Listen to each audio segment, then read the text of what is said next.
Taking a punch. Strength Training with Mitch Myers by Boyd Campbell.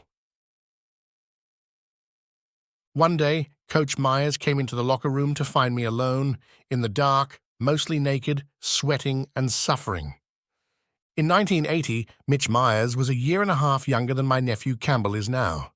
What wears so young, fresh and agile on Campbell was sage, ancient and wise on Mitch. Perspective is everything.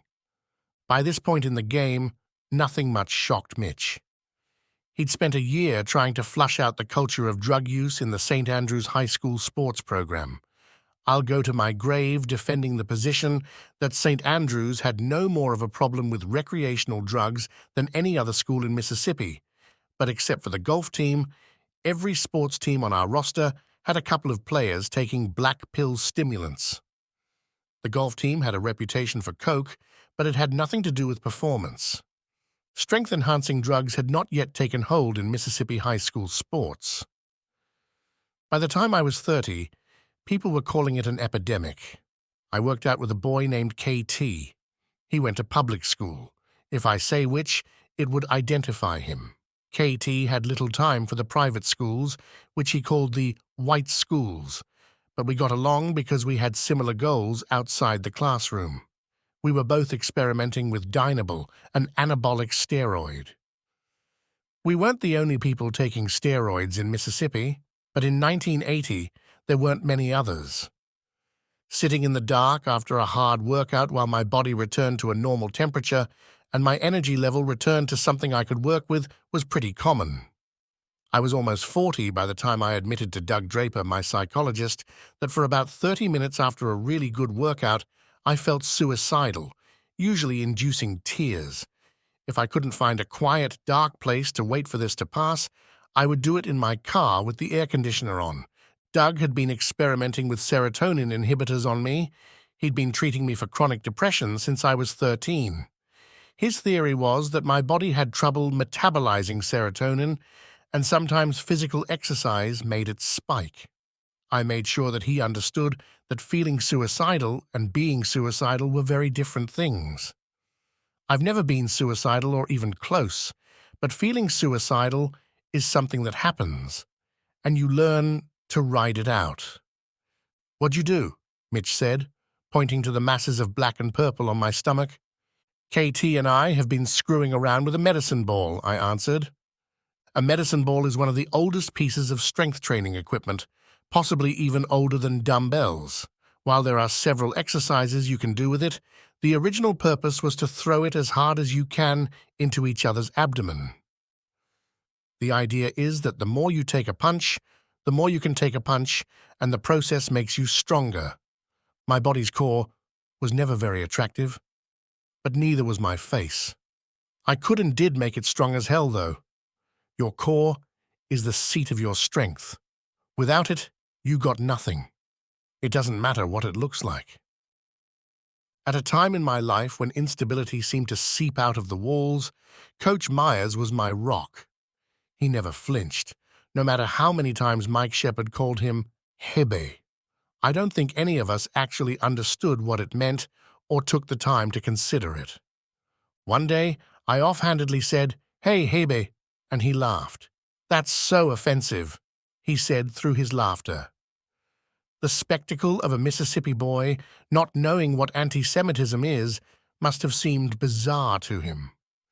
It hadn't been that long since some men who looked and sounded like me blew up Beth Israel because they thought the rabbi took the wrong side of the integration issue. Running 1,000 reasons why I fucked up through my head, I blurted out, "I'm so sorry." "It doesn't bother me," Coach Myers said. "Just don't use that word in New York." That's a key part of the story. A New York Jew with good grades, Mitch couldn't get into the medical school he wanted, so he took a job at this little Episcopal high school in Jackson, Mississippi, hoping for a second chance. In Jackson, Mitch found love in another teacher and found his way into medical school. His brief layover teaching at St. Andrews was the key to his life's desire. I wouldn't say he was a natural athlete, but Mitch was a very good athlete. He knew more about strength sports than any coach I had ever met, until I met Gordon Weir. Coach Myers was brutal and honest about drugs and sports. He laid out the advantages and the risks. He also made his opinion that overprivileged white kids, bound for college, should not risk their health or their lives for sports. He insisted that we be honest with ourselves about ever being anything other than pretty good at any sport. I was pretty honest with him about my own drug use. He was absolutely against it, but admitted stimulants were much more dangerous. In 1980, there wasn't that much information out there about the long-term effects of steroids. That was one of his main objections. And Mitch was pretty honest about some of his exploits in life and sports. He once told me how he and his buddies set aside 1 or 2 Saturdays a month to do 1,000 or 2,000 crunches. KT and I split our workouts between the downtown YMCA, Jogo's Gym, near 5 Points, and the police academy. We never worked out at St. Andrews. St. Andrews had a universal circuit training machine that nobody maintained, and a squat rack Terry Clark built out of 2x4s and painted blue and white.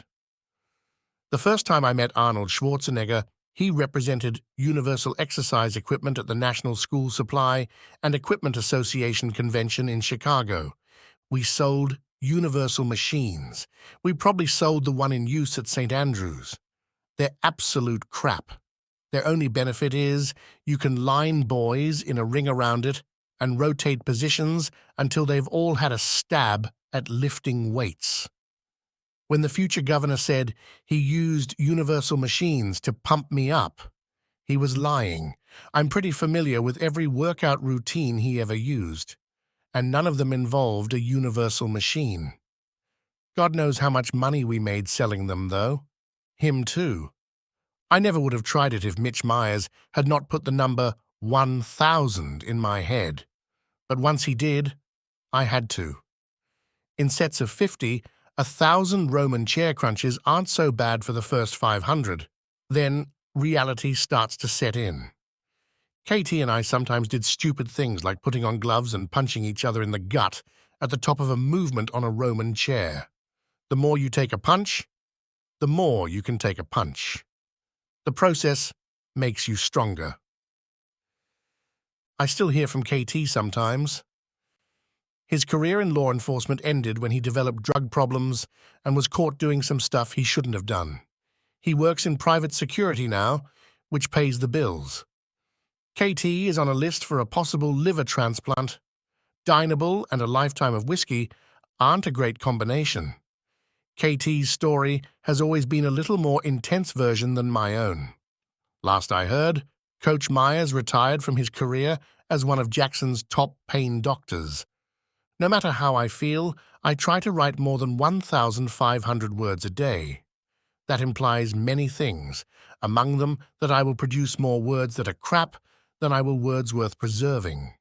Creativity is like a muscle. You have to use it or you won't have it to use. One of the biggest fears in creative endeavors is the fear of pulling the trigger. As long as your creation is hypothetical, it's potentially brilliant. But once you pull the trigger and start putting it down on paper, it might be crap. There's no way around it, though. The only way you can make yourself better able to take a punch is by taking more punches. Eventually, your own mortal weakness doesn't bother you so much anymore. One of the things I like to do with my writing is to locate and identify the blocks at the bottom of the pyramid and tell their tale. I only knew Mitch Myers on a daily basis for 2 years. In that time, I'm sure I was a right pain in the ass. He never let on, though. He never taught me anything about chemistry, but he taught me a lot about Boyd. Thanks for reading A Boyd Campbell. Subscribe for free to receive new posts and support my work.